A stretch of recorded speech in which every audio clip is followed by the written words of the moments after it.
Welcome to Asian Mama Network. We're mothers sharing thoughts and experiences on topics that affects and uplifts mothers. Hi, I'm Kim. I'm a working mom, a tech nerd, and a total foodie. I'm excited to share my experiences on this motherhood journey. Hi, I'm Elle, a mom, wife, software professional, and entrepreneur. Hi, welcome back today, everyone. We'll be talking about local attractions from LA, Orange County, and San Diego.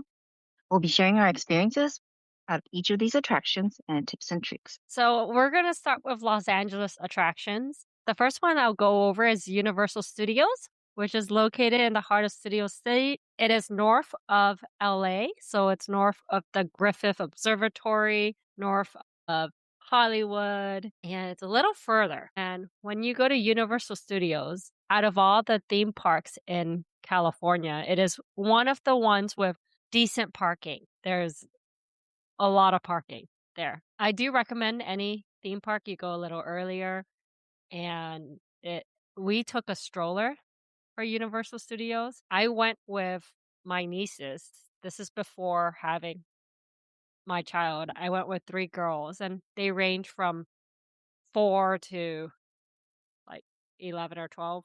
They love Harry Potter, so we knew that was the first attractions that we did, and we took, along the way, pictures with The Simpsons, picture with the Kung Fu Panda there, but when we went to Universal Studios, it was mainly for Harry Potter, and they have their wands, but they forgot to bring it, so if you have your wands, remember to bring it because you get to unearth really cool you could interact more with Hogwarts when you're there. The butterbeer is definitely good, a little on the sweet side, and when you come, it's a pretty magical place. However, there are a couple rides there that there's a small dragon roller coaster and the bigger 4D attraction. I actually went to the 4D attraction with one of my nieces because the other ones were scared, and the ride got stuck in the spider area. So you go along, and the dark part, there's spiders. The ride stopped.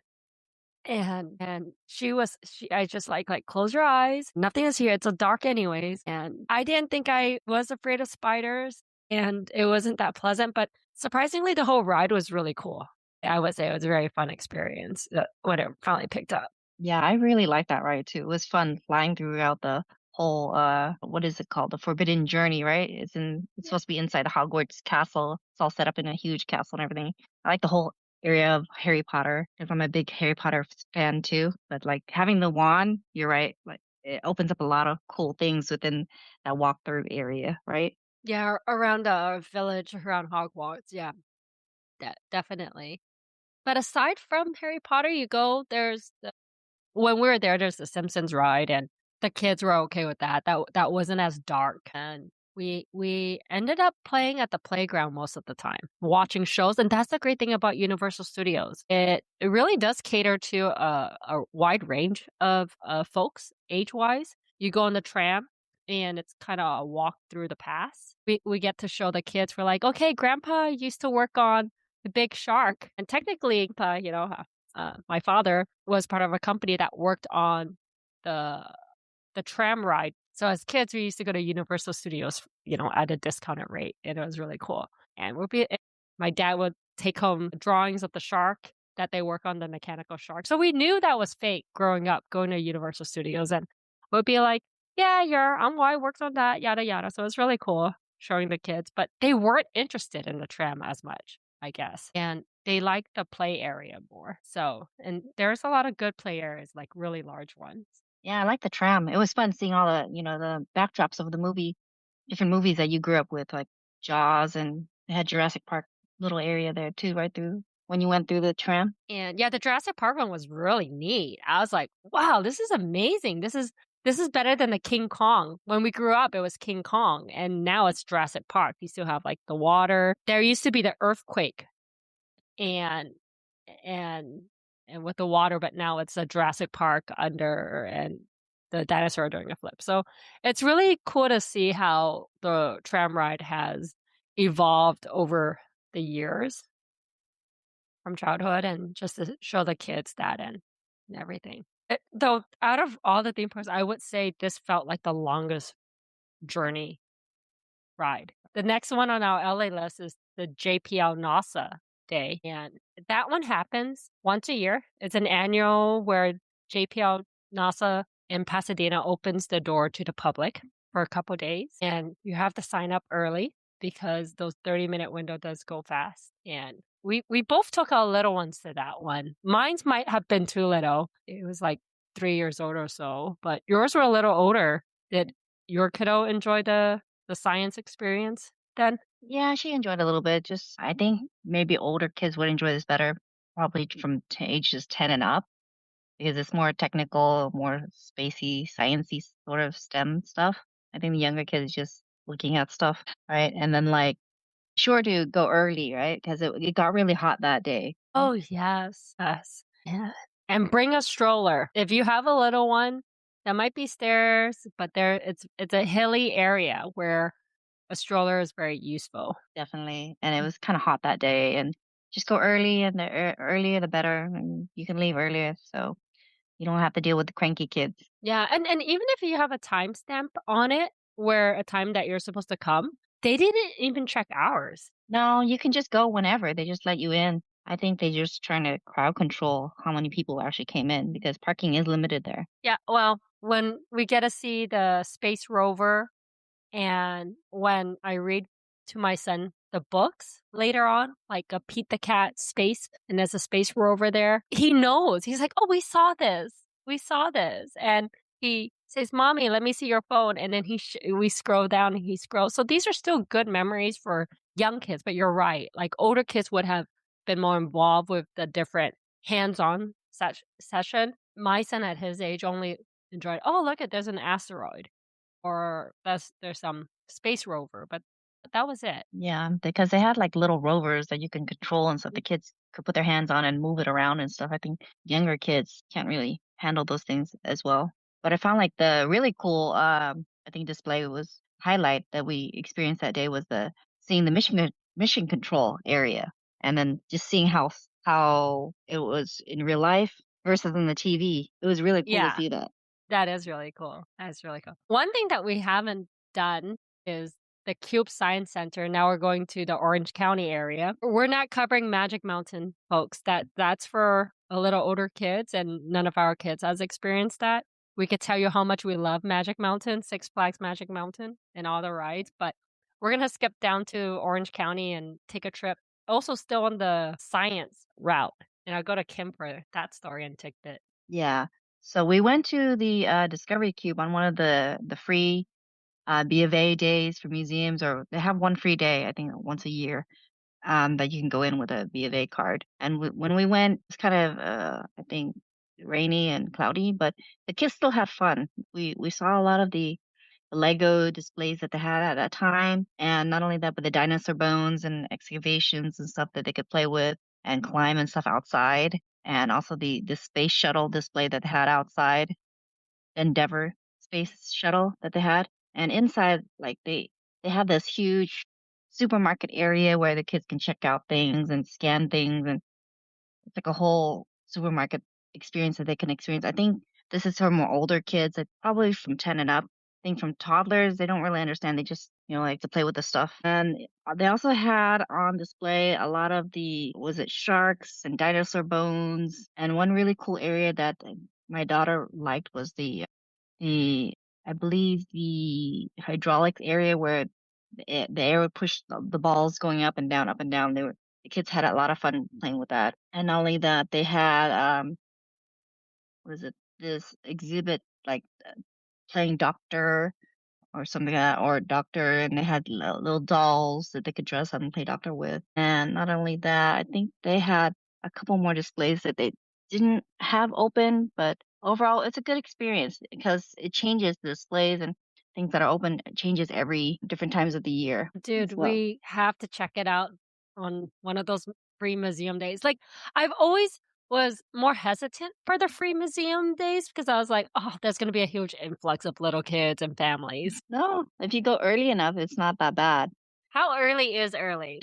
I think when we went when it was opening, so it wasn't Oh, that bad. you're quite the early bird. I see. When it's important things like this, yes. Yeah. There's a place where you can't be too early is Disneyland. Yeah. Segue to that on and how when we thought, still it's still the outskirt of the pandemic, we're like, it might not be a lot of people. No, it's You go Disneyland. Come on. Yeah, oh, I figured there's a reservation system because you do, after you buy the tickets, you still have to reserve the day you're going, and we thought it was to crowd control, right? Oh my goodness, there's no such thing as pandemics or illnesses or holidays. A day is a day. There's no such thing as a weekend or a Friday. A weekday is like a weekend. We did Park Hopper. We got the Southern California discount one where you buy 3 tickets. That is actually the best deal we could find because Disneyland is quite expensive if you don't want to fork over for the annual pass, which is a better bet because annual passes you could with a young kid you could go little at a time. So for us, our son only liked cars then, the Disney cars where it's that red race car and that cute little brown tow truck. And so we spent more time on California Adventure. Whereas when I had the nieces, they're more into Disney Princess and they prefer the princess. But because we're in California Adventure, there were festive like a wine week or restaurant week in California Adventure. They paired wines with dishes, small cute tapa dishes. And we also did the Lunar New Year at Disneyland and they had ethnic food. They had boba, baos, and pad thai. It's I still prefer outside boba than Disney boba, but other things were pretty good. They yeah, it's a really good within California Adventure that, but the Disneyland, main Disneyland, there's great we went there during Halloween too, and that was really fun. Love how it's decorated. We haven't gone as a family during Christmas. I was imagining it would be more crowded, but I guess it's crowded all year round. Anyways, our son loves it. He loves the festivity. It's very easy. It's just a lot of walking. So no wagons though. What we did was we rented a stroller the first time, but other few times we brought our own stroller. But I don't know how some people get away with wagons because they do have a box that has a size for your wagon and they can get in. But we didn't bother with it. So and we found wagons was more useful for Legoland. So I'm going down to San Diego now. Anaheim. Oh wait, actually Anaheim. Before we leave San Diego, there's also Knott's Berry Farm too in Anaheim that is really close by Disneyland, right, Kim? Yeah, uh-huh, yeah. And Knott's Berry Farm, I think, is a lot of fun for kids too. But Knott's Berry Farm, majority of it is the bigger rides. I think for kids, more preteens or teen kids, for the bigger rides. But they do have a Knott's Berry Farm area for smaller kids, which is the smaller rides here and there, which the little kids really love to play in. And they also have holidays and different shows and stuff that Snoopy comes out, like the ice skating rink and stuff, where Snoopy's skating around with the whole gang, the Charlie Brown gang, and the kids really love that show a lot. And another ride that my daughter really liked was the bumper cars. I think that's perfect for all ages. And Halloween is a big deal too at Knott's Berry Farm. If you want to go, people dress up and they actually have little stations for trick or treating for the kids as well. And then the characters, Peanuts gang, just up walking around and their shows too as well. So let's talk about move on to Legoland. Yeah, let's talk about Legoland. Oh, I forgot to mention it. Not very far. It was a Camp Snoopy area. That's what I was thinking about at Knott's Farm, where all the little kids are are at. The Mhm. balloon race camp bus where they ride little tiny mini school buses that spin around and stuff. And then they have the kite flyer where the kids are like flying around. And then they have this flying ride where the kids lay down and actually like flying in the air and stuff. My daughter really loved that one. Wait, how And they many have this rides were at railroad. Camp Snoopy? I think a handful, like at least one, two, three, like 10, 10 rides. Oh, Yeah, 10 rides is pretty cool. yeah, So I yeah, they guess. have a bunch of them. Hmm.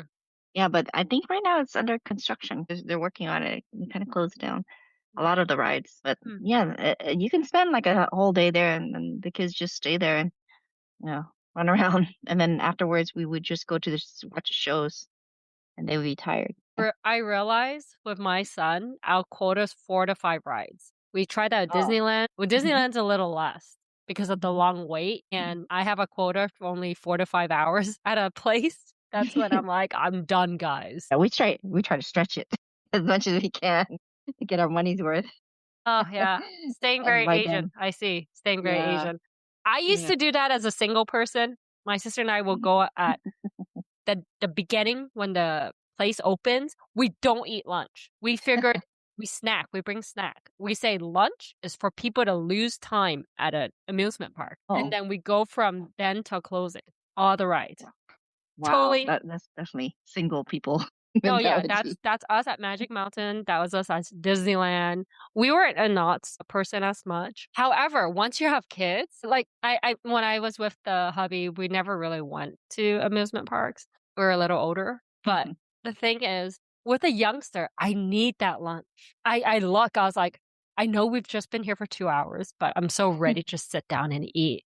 Quote unquote eat. Yeah, let him snack. Let him Mhm. rest. And Okay. then I'm ready for, okay, you could do some play those playpins around here, have another snack. Let's go take a picture. I'm not as crazy to go onto each ride, stand in line with a kid as much. Yeah, but I think Legoland was a lot easier than Disneyland, right, to Well, handle. when Especially I for went Disneyland, it was with just family, just by myself. What kids. I realized with Legoland, at times we'll go together, or I'll go with our neighbors, or I'll go with his cousins. And the first time we did Legoland, I was just as exhausted. When you asked, hey, let's go to Legoland together, Kim, I was like, oh my goodness, why did I know about this earlier? Going with friends is so much easier. My kid who used to zip around the lines, up and down the line, stayed with your kid and daughter sometimes. I say sometimes because he sometimes he does leave her, but it's so much easier going with friends or having the kid know someone. So, Definitely. They uh, have a longer attention span. yeah, They pro don't tip evolve. number one, ladies out here, is definitely team up. Maybe not too much. I know one on one, if you have like 10 kids, I heard moms going to Knott's thinking it's a great idea, a group of like 5 moms and 10 kids or so, and that got kind of wild, but keep it small, it's probably easier too. Yeah, I think that Legoland was the best bang for our buck, and it had the most rides for toddlers and the most things that the toddlers can actually enjoy and have fun at compared to I think Knott's or Universal Studios, right? Elle? Correct. Because Universal Studios is like more older kids or preteens and teens. They have some younger attractions for kids at Universal, but yes, it's very limited compared to Legoland and Disneyland. Those are Hmm. Disneyland and Legoland is more geared towards the younger demographic. Definitely. And I like that Legoland has different areas for them to play with and like Lego like areas where they can build stuff and stuff like that. Like build a Ferrari race area. They can race a Ferrari or little cars, whatever they built, right?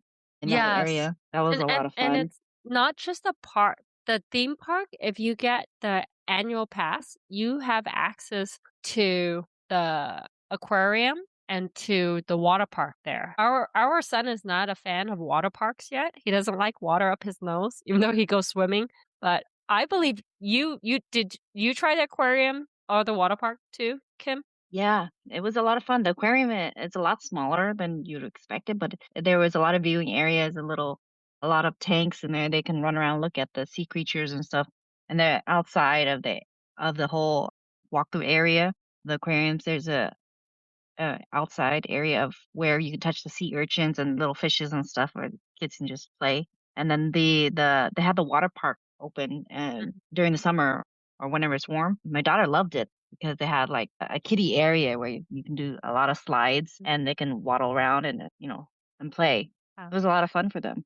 With after watching Finding Dory, those sensory areas with the sea at oh gosh, I kept my son away from those areas. I was like, "Please don't torment the animals." They had when we went to a Lego, like a big Lego store aquarium mix in Dallas, Texas.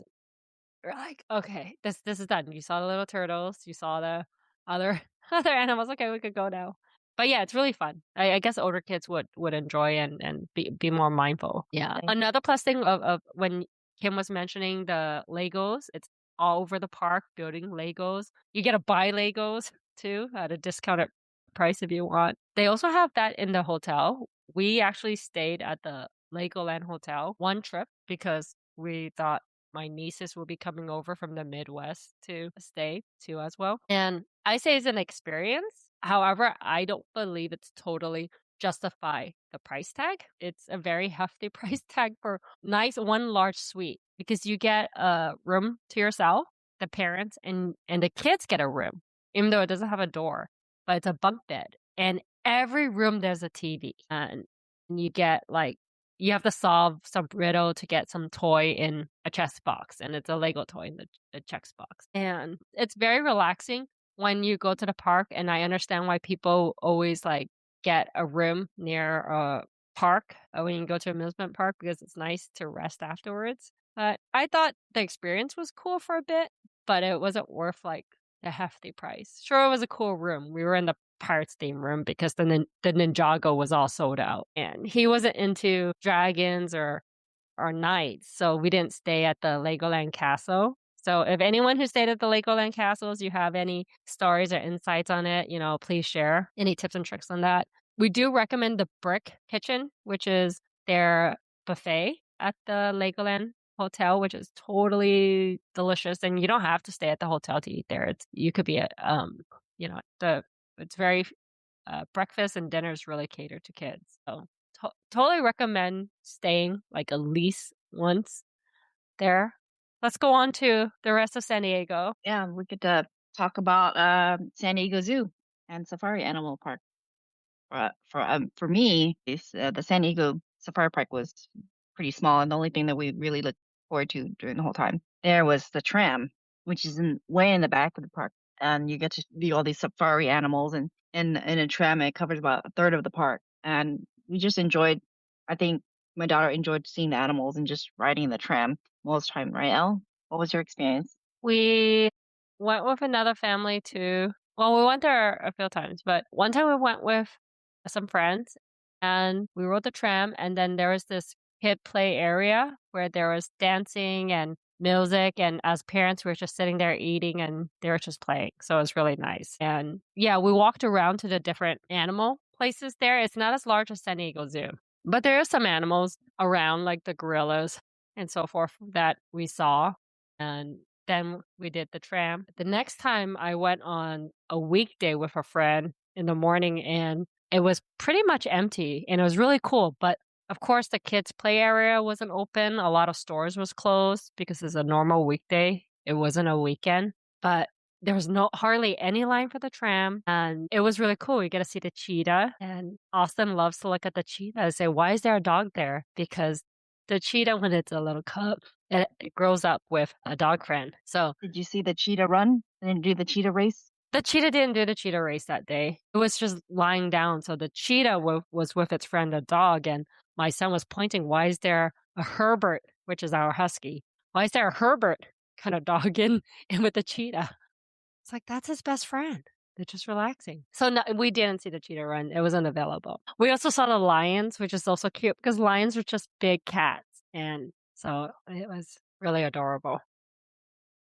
Yeah, you don't realize how big they are until you see them in person. Yeah, well, the male lion's at San Diego Zoo, but every time we're there, the male lion's asleep because the lions are next to the elephants at San Diego Zoo. And the first time I did San Diego Zoo, we didn't take the buses. We didn't know better. Because when I was a kid, San Diego Zoo wasn't as large. And when I was older, I only went there to see the pandas. So I never saw the other animals, right? I didn't have a little kid that wanted to see everything. And with a little kid, we realized the bus is a must if you go to the San Diego Zoo. Yeah, definitely. Especially, try to get the upper section of the bus. You get to see, I think, more than the lower section of the bus. Yeah, yes. We sat on top. So when we take pictures, there's not a lot of obstruction. So, and you can see, yeah, you can see a little higher. And it saves your feet because San Diego Zoo is so much bigger, so much walking Yeah.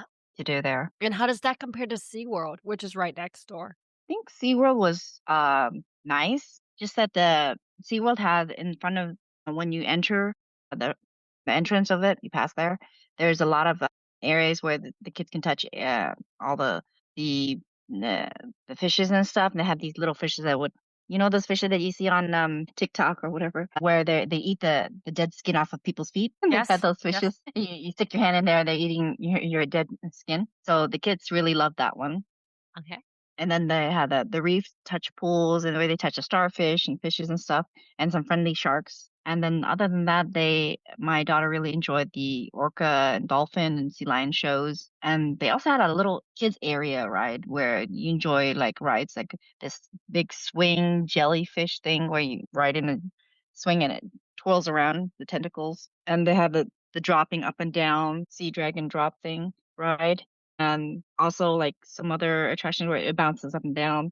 But other than that, they had a lot of penguin encounter and shark encounter walkthrough attractions where you look at the animals and you watch them in their habitat and stuff. You get to see another section was where you get to see the sea lions and see the trainers feeding them and also watch beluga whales and walrus encounters. And there's a show for the whales. See, and they also had when we went like last week. They had Mardi Gras and Lunar New Year celebrations going on with dancing shows for the kids to enjoy. That was nice. And then on to Sesame Street Place, right? So Sesame Street Mhm. Place was a lot Yeah. smaller than I thought as well. It was like a third of the size of Legoland, and but then the rides that were there was limited for toddlers, just a handful, like 5 rides or so that we were able to go. They also have a water park within Sesame Street Place, which you can go during the summer, but it's very small. It's smaller than Legoland, and it's just a splash area and then some slides, and majority of it is bigger slides for bigger kids to go on. If you download the app, you can see what days it's open and what days it's not open. Because it also depends on the weather that day. Okay. Well, now to wrap up for our audience today, any collective tips or tricks? I know we've been sprinkling it across today's episode. Yes, some tips I would have for moms. You bring extra clothes. Be sure to bring extra clothes just in case. If you go to the water park, bring extra clothes just in case your little ones have accidents. And also download the app, whether you're at Legoland or SeaWorld or San Diego Zoo or Safari Animal Park. It helps a lot with the planning and timing and see which some of them actually show which rides are open or not and Yeah. actually shows the time, right? Our our strategy at Legoland, and most of the parks we go to is which one has the shortest wait time. For Disneyland, it's a little different. It's like you get the genie for certain rides, or if you're lucky, somebody could watch your kid and then you do the single person rider. Trust me, you're married to the person or whoever. You don't need to go with them as a couple. Unfortunately, I got paired back with my husband. I was like, oh And I gosh, someone else, please. But yeah, so it was really funny, like, when I was going with Kim, and my son wanted to go on a certain ride, and she's like, "30 minutes?" It's like, "Okay, what's the shortest one?" I was like, "Okay, yeah, let's tackle all the short one," and we realized it was on the other side of the park. We got there, we got through, like, a few rides, because the one time when it says 30 minutes, we actually waited for a whole hour for the ride. So, um, those things are kinda off sometimes. It's yeah, better. but it does help sometimes. Yeah. A tip that I would give for moms and families is bring a stroller or wagon when you go so you can load all your stuff in there. There are lockers at these amusement parks, but it's just so much easier to just bring a stroller or wagon. That way you can load all your stuff in there. And we also bring food and snacks inside a small cooler, which makes it easier for us so that we don't have to wait in long lines for food. And the kids can snack along the way in between the rides or in the rides. And these attractions, they have a lot of playgrounds. Legoland had a really great playground near Ninjago, near the Ninjago ride. And the kids just love that they just would just play for hours there. There's actually multiple playgrounds, but the Ninjago one is the largest. Yeah, they had one like I think in the forest or something, right? Like a nature forest area. I don't know the name of it. I don't think there's one right there. I know exactly what you're talking about. That's near the Storybook. But if you go further into the Hollywood one, near the merry-go-round and the Oh yeah. disco kitty, there's a Oh yeah. small one that's just a vertical. Yeah. And if you That's a go vertical. further, not Middle East, but like a Temple of Doom kinda area, and they have Hmm. the airplane ride. There's another indoor one where you could shoot cannons, That's a lot of fun. the Ninjago one is the biggest. So there's about 3 play areas, at least 3 play areas at Legoland. Yeah, and be sure to bring comfortable shoes. There's be a lot of walking at all these amusement parks, and a lot of them have uphills and downhills, so it would help. And by the end of the day, your feet won't be burning and aching. And Yeah. dress your kids in comfortable clothing and shoes, just extra clothes as well. And be sure to wear hats and stuff. It gets hot and sunny in it. We in San always Diego. bring extra clothes and extra shoes. And extra clothes means underwear too and socks Yeah. because they could get wet. There was the time they did that And pirate ride at Legoland and mhm. he was wet. And then he started jumping in the water puddles. So, Yeah, because they have a little splash area next to the pirate yeah, area ride. Right? Mm. area. And So, then the kids sometimes they get so excited they forget to go to the restroom and they have accidents too. And yeah. it gets all over them. They get dirty and stuff. And be sure to bring like little toys for them to wait in between the rides and long lines and stuff to keep them occupied if you go on your own. If you want them not to run around so much and to be able to stay in line. Oh yeah, another pro tip is if you go to Legoland and you don't want to buy the whole huge Lego set. Another mom told me bring your own little Lego sets with you on the ride during the park, so they can play with it in the line or after being at the park, so that way they're not too whiny and wanting to keep buying all these Lego accessories and stuff that you see at the huge stores that they have open at Legoland. Get one for your husbands too. So they both don't buy stuff at the Legoland store. You don't need to Yeah, build another car. So, yeah, yeah. but you do get a discount with your annual pass, right? At the stores. It's just a nice feeling, I think.